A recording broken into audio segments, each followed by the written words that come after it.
প্রার্থীর নাম হচ্ছে নুনু ধর। বললাম নুনু ধর নির্বাচনে দাঁড়াইছে পত্রিকায় হেডলাইন, নুনু খারাইছে। এইটা দেখা তো নুনু সেই খেপে গেল, পত্রিকা অফিসে ফোন দিয়ে সেই গালাগালি। পরের দিন হেডলাইন, নুনু গরম হয়েছে। এইবার যে নুনু যে দাঁড়াইছে, ওর দলের সিনিয়র নেতা যে রানিং ভাইস চেয়ারম্যান, সে কিছুই জানে না। সাংবাদিকরা তার কাছে জিজ্ঞেস করার জন্য, তো ও বলছে নুনু আবার কবে খারাপলো, আমি তো টেরই পাইলাম না।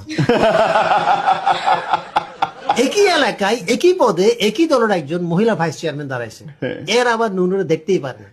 মহিলারা বিক্ষোভ মিছিল আই সেই করে মহিলারা আবার সাংবাদিকদের কাছে ওর বিরুদ্ধে অনেক কথা বলছে।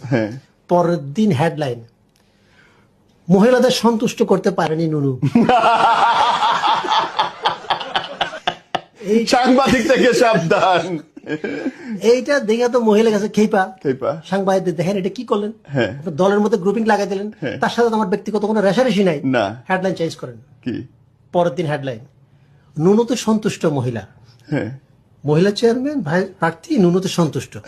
এখন দেখা গেছে কি এটা লিয়ে আরেক গেঞ্জাম লেগে গেছে। দেখা গেছে দুজনের মধ্যে গ্রুপিং চলতেছে, দলের থেকে একটা বড় নেতাকে পাঠানো হয়েছে এই ঝামেলা মিটমাট করার জন্য। যে আসছে তার নাম হচ্ছে কালীধর। কালীধর আবার নুনুরে দেখতেই পারে না, কারণ